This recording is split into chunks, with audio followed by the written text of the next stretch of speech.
Guild Wars 2 has a ton of achievements. Some are mundane, some are really good stories and offer some of the best gear in game, and then others are just weird. I've dug in to find some of the most unique stories and odd achievements that you can achieve in Guild Wars 2, and it was better than expected. This is a new series that I am trialing, so if you want to see more of it, make sure to show the video some love by liking the video and then commenting down below that this is the sauce. I think I'm using that right. You can also subscribe to the channel, you know, if you like Guild Wars 2. The first one that I found was specifically for those who have completed the main story of Heart of Thorns, the Hearts and Mind quest, the last one for the main story of Heart of Thorns. And this is your spoiler notice, as I will cover some of the finale of that story.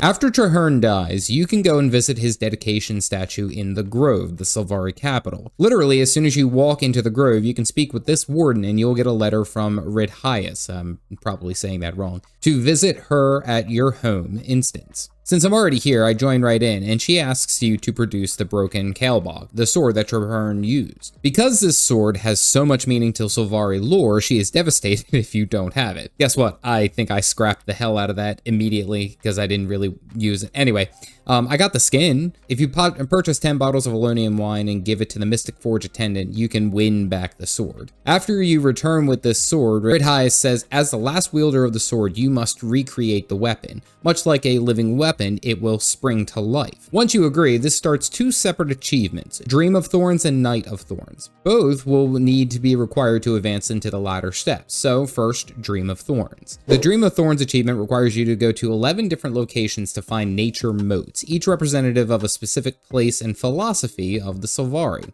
Now, these are all in Quarteria map locations, and they are as followed. The Sprouting Moat, which is the first one, is given at the start of the achievement quest chain from Ridhias. The Radiant Moat is found at the bottom level of the Grove in this small pond.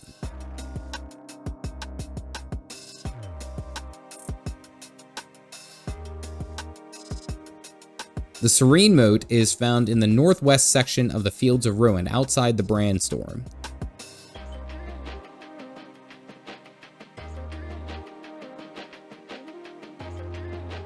The Defiant Moat is found here in Fireheart Rise to the west, literally a giant tree, you can't miss it.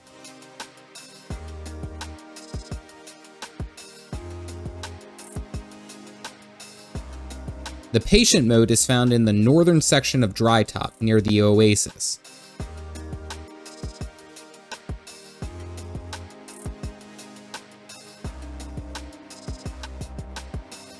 The Blossoming Moat is a bit more of a challenge to get to. You have to go to Diessa Plateau through the town of Nolan and find this empty pipe to get there.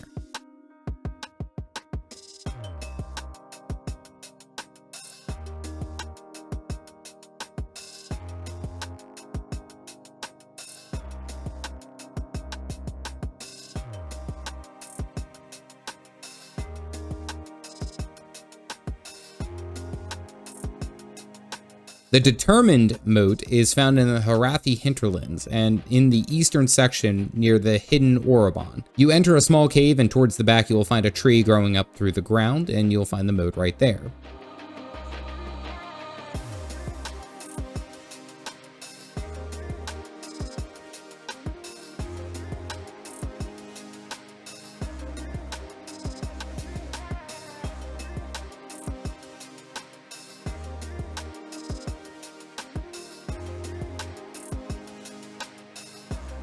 The Misty Moat is found in the Gendaran Fields, just to the west of Traveler's Dale. You have to go through this cave system to get to it, however.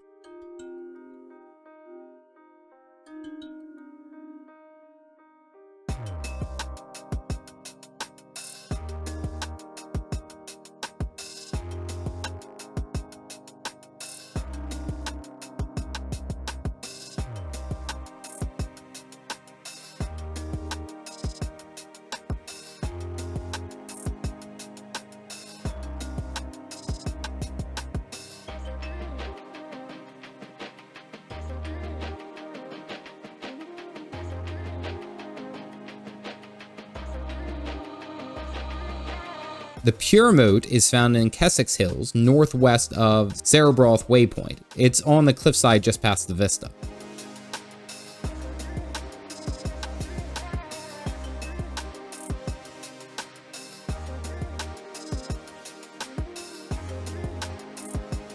The Violent mode is found just by the Carebriar waypoint in Sparkfly Fen at the entrance of the path towards Tequatl.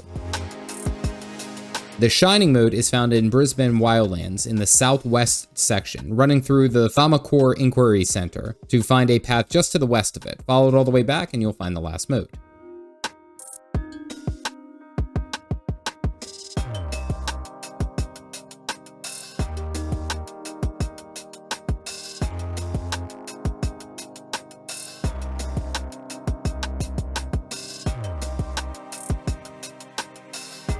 The Shard of a Thorn is a bit easier, but it does require you to visit a bunch of places throughout the Heart of Thorns maps. Luckily, they're all fairly simple to get to. The first shard is given when you were talking to Ridhias to unlock the achievement. The second shard is found just north of Meligan's Valor waypoint on the far west edge of the Blighted Depths in Verdant Brink. The third shard is found west of the Southwatch waypoint in Auric Basin.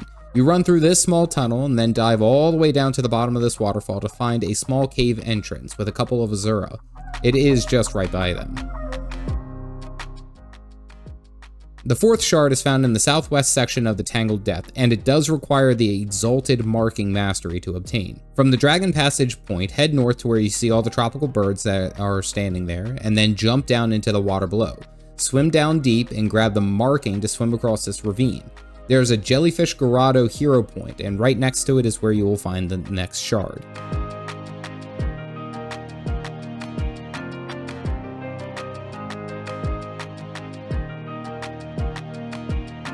The fifth shard is in Dragon's Stand. You have to go to the Pack Base Camp waypoint and then speak to Agent Zri and ask to be smuggled behind enemy lines. Once in the instance, you can go up the Swirling Thorn Tower near the top and to the west where you fought Fowlin, and you can jump in and grab the last one. As a note, you will not be able to access this if the Dragon Stand meta is active currently. To continue this story, you have to have a Vision Crystal ready. Luckily, you can simply purchase one from the Wizard's Vault nowadays. You've returned to Ridhias and she'll ask for the Vision Crystal. You must go and deal with the various heroes who have previously wielded Caladbog. The first vision takes you to Kessex Hills, where you fight the Remnant of Warrior, and then you have to fight against Firstborn Renak.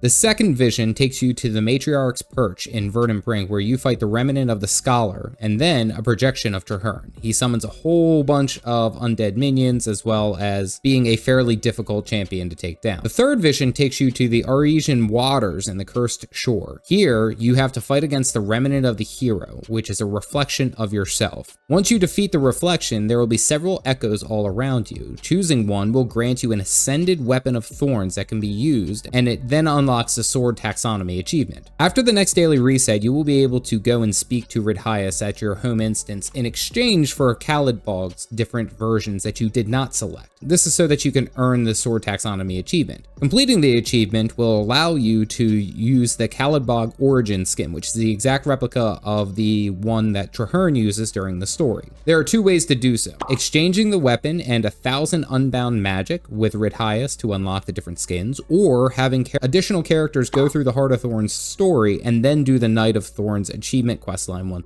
and earning the different weapons. That method is a lot more work, but you end up with several ascended weapons and it doesn't cost you any unbound magic. Personally, I loved this achievement series. As playing as a Sylvari thief and dealing with Mordramoth and the death of Traherne, that weapon united so many people and it was a damn good wrap up to the story. Not to mention that you get a free ascended weapon paired with it. The next achievement I just think is hilariously silly, and it's just one that I just found out while I was messing around in my homestead. This is for the Janthier Wilds, and the achievement is Busy Bee. So if you just go into your homestead and all you do is float around as a bee for 5 minutes, you earn an achievement for being a busy bee. I like that there are achievements like this, like there it's like, oh hey, you did it, but it's just like, all I did was just sit there. All I did was just sit there to earn the achievement. I did nothing messing around in my homestead. Oh, that's a funny one. The last one that I went ahead and included in this series was actually a way that I was loading up on some of the extra mastery points that I didn't already have for Heart of Thorns. And these two take us to the Tangled Depths. Now, I really couldn't find much of a story behind these. However, I figured that it was worth bringing up because, one, it's an easy way to get a couple of mastery points if you're leveling up some of the masteries that you have in Heart of Thorns, but getting there was actually kind of a pain in the neck. So in the Tangled depths, which we all know is abysmal to traverse, there are 2 strongboxes that you can find, the Cryptonym strongbox, as well as the Sword of Smoder strongbox. Starting with the Order of Whispers camp waypoint, you head east over until you find this giant cave system. You work your way up through here, all the way up to the top. Now, when you get up here to the top,